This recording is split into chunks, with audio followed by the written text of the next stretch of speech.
New wave is easily one of the most iconic and epic 80s genres. It was just like the decade itself. Crazy, colorful, wild, full of neon colors and synth beats. New wave defined the style of the 80s and gave us some of the most iconic songs our brains ever got to experience. Listening to new wave is a special experience, like being high on hundreds of drugs while swimming through an ocean of neon lights, bottles of hairspray and rivers of synth keyboards. It's a genre that feels like a never-ending party that is unpredictable and out to have a good time.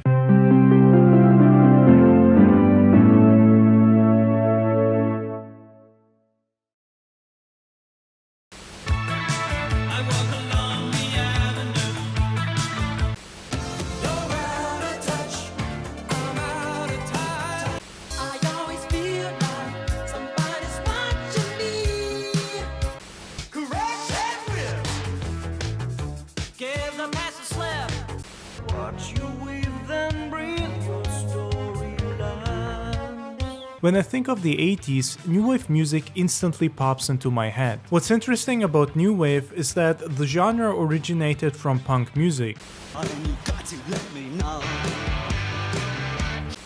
which is crazy to think about, especially from a modern perspective, since a lot of it sounds more like synth pop and rock than anything else. This because it split away from punk music in the late 70s, with a lot of these bands being more interested in partying, fame, money and attention. Unlike punk music, which saw mainstream bands and success as selling out and posers, new wave bands wanted to have all of that. They didn't care what the rest of the punk community was thinking or calling them. They wanted to be on TV and on the radio as often as possible. They wanted to be recognized in public. They wanted all of the groupies and drugs that came with success. In that regard, they were very similar to hair metal, and you could make the argument that new wave is basically punk's version of hair metal.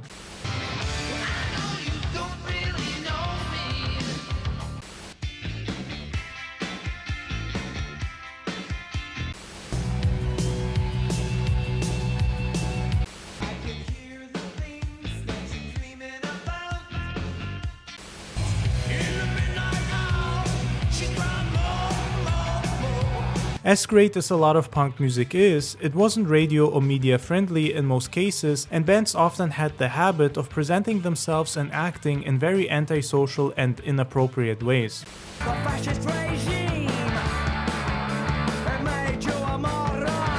Which of course made it harder to give them more mainstream attention. It makes sense as to why they did that from the perspective of a genre fan and its philosophy, but that also meant that there wasn't much room for growing. When new wave bands started to emerge, they didn't really care about this punk lifestyle or worldview, but they still wanted to retain the edginess and rebellious attitude of punk.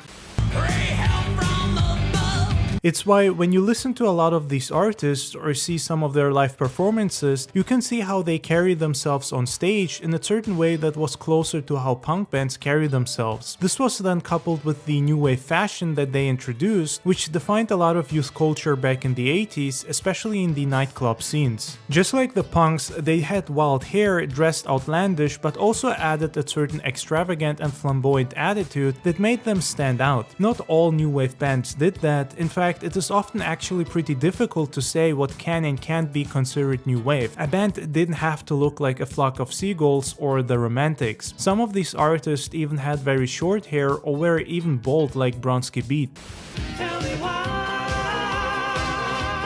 Neither did they have to dress as wild as the Soft Cell or Dead or Alive. They could look like normal everyday guys such as the Police or Men at Work. The genre wasn't as easily defined as hair metal, for example, which had certain requirements to even be considered glam and sleazy. It's also why it's harder to clearly define the genre, as there were a lot of crossovers. A new wave song could be part of that genre while at the same time also be considered rock, pop, funk and even reggae.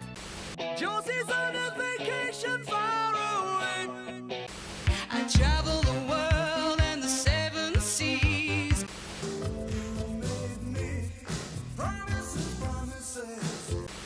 You don't have to put on the red light.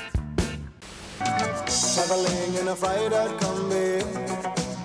Come from a land down under. Yeah. Does it feel when you treat me like you do? One of the best examples of a new wave band is a Flock of Seagulls. Not only is that band exactly what I would consider part of that style, both musically and visually, but they also heavily influenced the genre. It's not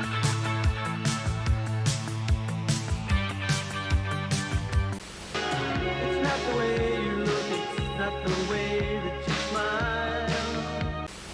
I never thought I'd meet a girl like you. It's not the makeup and it's not the way that you dance. It's sad that they have a reputation of being a one-hit wonder band. If you actually go and listen to their first few albums, you'll notice that they are extremely solid and have a bunch of bangers.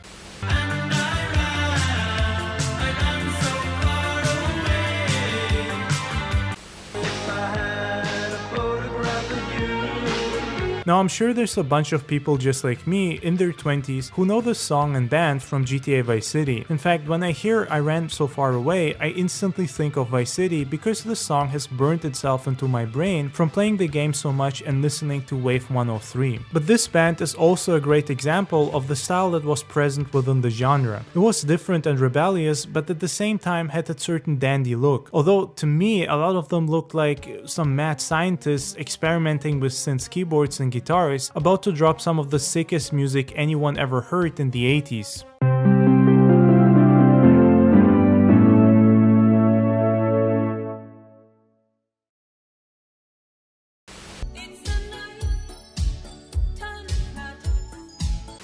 Shoot that poison arrow through my heart.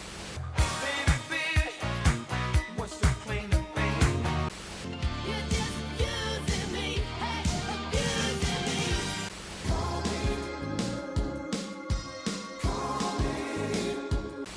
Got me out of bed, heard you call my name.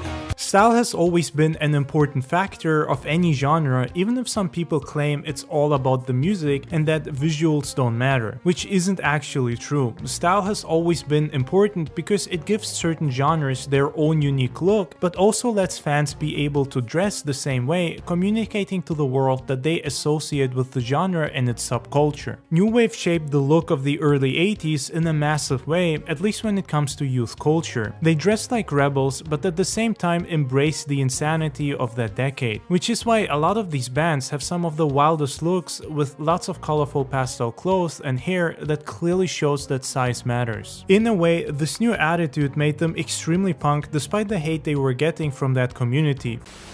You're too shy, shy, hush, hush, I do I. Life's the same, I'm moving a stereo. Life's the same, except for my shoes. If I get to know your name. Because they did go against the grain, new wave artists decided to do their own thing, not caring about what others think, and try to create music that was new, unheard of, and highly original and experimental. So while it would be a far cry to call songs such as Tainted Love by the Soft Cell punk, for example, it still had its roots within punk. Oh, tainted love.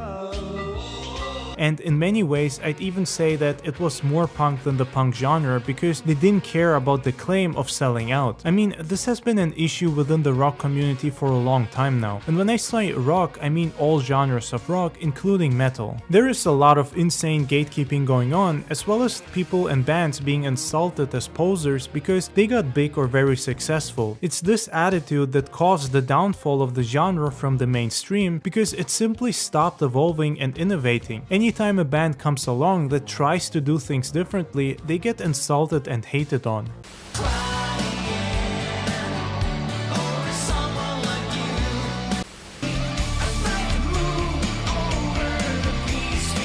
With new wave, these bands were open to change, and by trying to change their old genre, they pretty much created a new one that had massive dominance in the 80s. One of the best examples of a perfect new wave song is Sunglasses at Night by Corey Hart. I mean, that song just defines not only the entire genre, but also the 80s. In fact, I will go so far and say that this song and its music video is the most 80s thing I have ever seen in my life. It also defines perfectly what the genre was all about at its peak.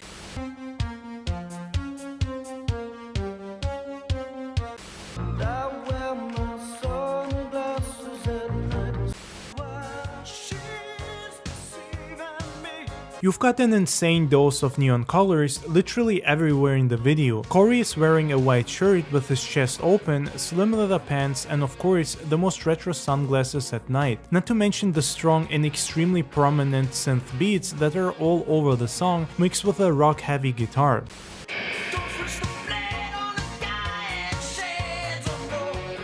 Listening to this song is like taking a trip to 1983 in Doc Brown's DeLorean.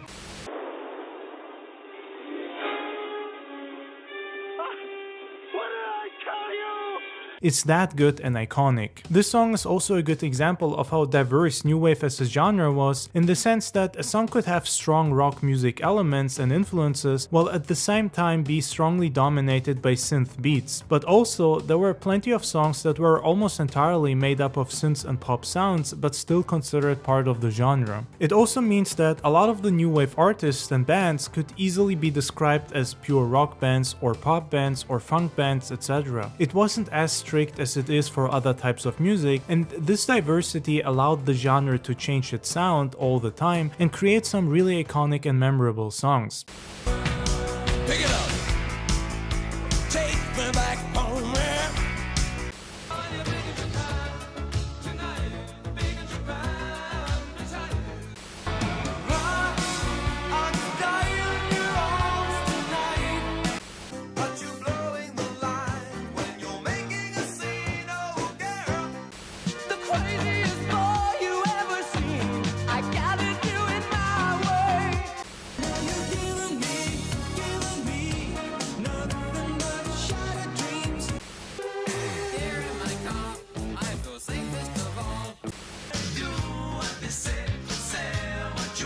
Also, at this point I really need to mention how I can't be the only one who thinks that the guitar part of Your Love by The Outfield just sounds so similar to Summer of '69. As a kid I always mixed them up, but I love them both equally, especially Your Love. Josie's on a vacation far away.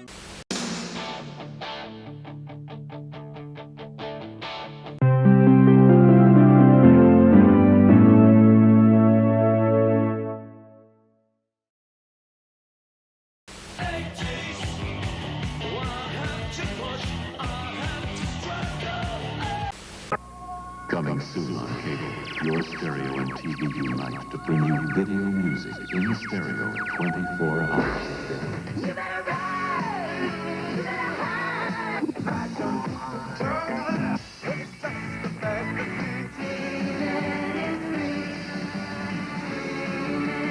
MTV Music Television in stereo. You'll never look at music the same way again. There was a lot of wild and crazy music around in the 80s because the decade itself was unlike anything that came before. Not only did it have the biggest diversity when it came to artists, bands and genres, it was also all about partying and bright colors. Everything felt new and fresh. One such new event was MTV. It smashed into the 80s with extreme force and ended up defining the whole decade, as well as the music taste of millions. MTV was extremely influential in popularizing various genres, but it's because of them that new wave really burnt itself into people's brains and went viral. Literally, as one of the early songs and music videos that they played was I Ran from a Flock of Seagulls, which broke records. It received heavy rotation on MTV and can be considered one of the first videos to really go viral, as it was everywhere. To show this MTV impact even more, one of the very first songs that they played in their first episode was Video Killed the Radio Star. A new wave defining song that not only started off the decade for new wave, but also described the truth and how radio was dying. MTV changed the way people saw music and interacted with it, and they also popularized the concept of music videos. They did exist even before MTV, but bands or singers didn't really film them that often, and when they did, the videos were nothing special. In the 80s, thanks to MTV, this changed and music videos started to become wilder and wilder, telling stories and trying to be as immersive as possible. New wave was amongst the first genres that heavily invested into their music videos, experimenting with all sorts of visuals, which is why they also ended up feeling out of the ordinary and like it was from another planet. Two kinds of people in this world. So high up insane.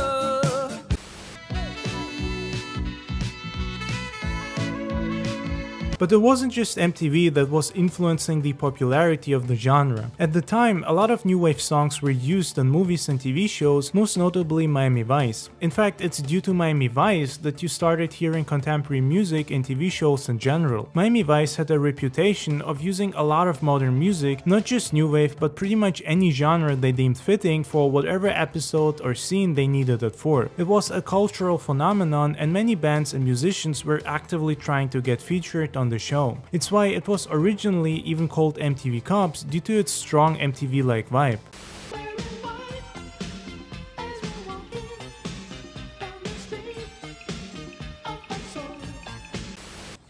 I trusted you, God, I trusted you, you bastard! I trusted you!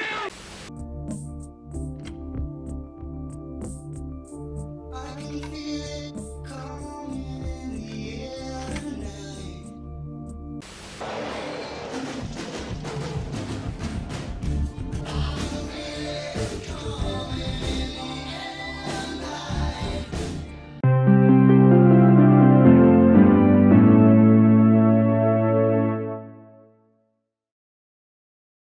What's interesting about new wave is that it didn't just originate from punk music. It also mixed and merged with a lot of club and electronic music. The clubbing scene was highly influential, and a lot of famous bands within the genre started off playing in clubs such as Duran Duran or ABC.